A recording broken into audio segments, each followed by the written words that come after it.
নমস্কার বন্ধুরা, তিয়াসাস রেসিপিতে সকলকে স্বাগত জানাই। আজ আমি মিষ্টি কুমড়ো ও গমের আটা দিয়ে এক স্বাস্থ্যকর পরোটার রেসিপি আপনাদের বানিয়ে দেখাবো। পরোটা তো আপনারা অনেক রকমই খেয়েছেন, তবে এইভাবে একবার মিষ্টি কুমড়োর পরোটাটা তৈরি করে খেয়ে দেখবেন, অসাধারণ লাগে আর স্বাস্থ্যকরও বটে। এই পরোটাটা আপনারা খুব ঝটপট বানিয়ে নিতে পারবেন। এই পরোটাটা তৈরি করে স্কুল, কলেজ বা অফিসের টিফিনেও দিতে পারবেন। এটা আপনারা আমিষ, নিরামিষ সবের সঙ্গেই খেতে পারবেন। তবে আসুন দেখে নেওয়া যাক এই পরোটাটা আমরা কিভাবে বানাই। মিষ্টি কুমড়োর পরোটা বানানোর জন্য 300 গ্রাম কুমড়ো ভালো করে ধুয়ে খোসা ছাড়িয়ে এরকম চৌকো করে কেটে নিয়েছি। কুমড়োগুলো সেদ্ধ করার জন্য একটা প্যানে 1 কাপ দুধ দিয়ে দিচ্ছি। এবার যে মিষ্টি কুমড়োগুলো কেটে রেখেছিলাম সেগুলো দুধের মধ্যে দিয়ে দিচ্ছি। কুমড়োটা আমি দুধ দিয়ে সেদ্ধ করে নেব। এবার এর মধ্যে স্বাদ মতো নুন দিয়ে দিচ্ছি। নুনটা দিয়ে কুমড়ো ও দুধের সঙ্গে ভালো করে মিশিয়ে দিচ্ছি।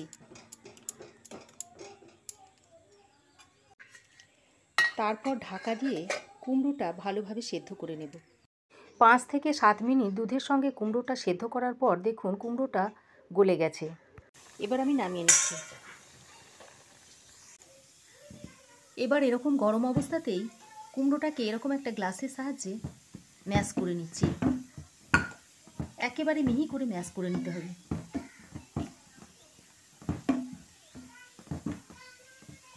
কুমড়োটা খুব ভালো করে ম্যাশ করে নিয়েছি। এবার যে পাত্রে পরোটার ডোটা তৈরি করে নেব সেই পাত্রে কুমড়োটা ঢেলে নিচ্ছি।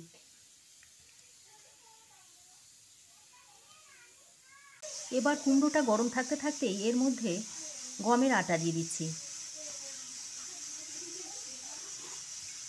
গমের আটা দিয়ে মেখে নিচ্ছি। আরও এক বাটি গমের আটা আমি এর মধ্যে দিয়ে দিচ্ছি। এই কুমড়োর পাল্পে যতটা আটা লাগবে ঠিক ততটা দিয়েই মেখে নেবেন। এখানে আমি আর নুন দিচ্ছি না, কারণ নুনটা আমি সেদ্ধ করার সময় দিয়েছিলাম। আরও একটু আটা দিয়ে দিচ্ছি। পরোটাটা আপনারা গমের আটা দিয়ে না করে ময়দা দিয়েও করতে পারেন। কুমড়ো আটাটা এরকম করে মেখে একটা মসৃণ ডো তৈরি করে নেবেন। এবার আমি ডোটার মধ্যে 1 চামচ ঘি দিয়ে দিচ্ছি। ঘিটা দিয়ে ডোয়ের সঙ্গে ভালো করে মাখিয়ে নিচ্ছি।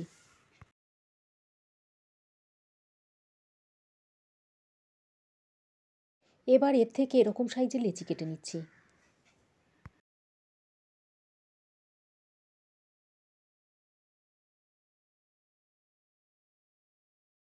দেখুন সব লেচি আমি তৈরি করে নিয়েছি।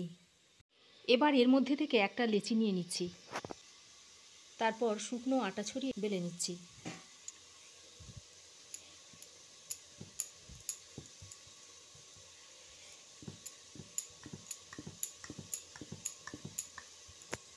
দেখুন প্রথমে আমি একটা এরকম গোল রুটি তৈরি করে নিয়েছি। এবার উপরে একটু সামান্য ঘি ছড়িয়ে দিচ্ছি। ঘিটা হাতে করে একটু স্প্রেড করে দিচ্ছি। তারপর চারকোনা একটা শেপ দিয়ে নিচ্ছি। আপনাদের যেমন শেপ দিতে মন হয় তেমন দিয়ে নেবেন।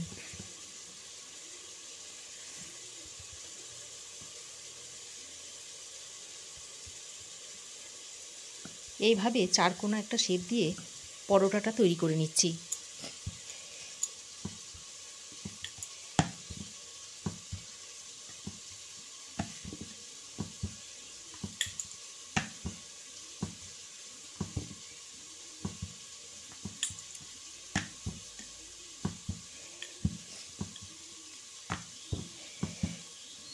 এবার ফ্রাই প্যান গরম করে পরোটাটা দিয়ে দিচ্ছি।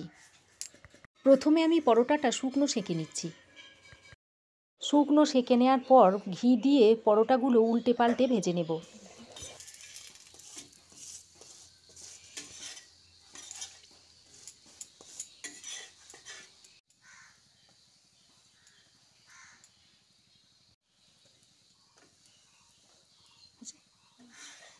এইভাবে সব পরোটাগুলো ভেজে তুলে নেব।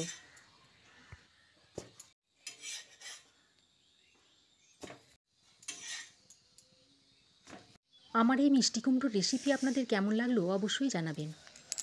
আশা করি ভালো লেগেছে। ভালো লাগলে অবশ্যই একবার বাড়িতে ট্রাই করে দেখবেন। আর একটা লাইক, শেয়ার ও কমেন্ট করে আমার পাশে থাকবেন। আজ এ পর্যন্তই। আবার দেখা হবে নতুন কোনো রেসিপি নিয়ে নেক্সট এপিসোডে।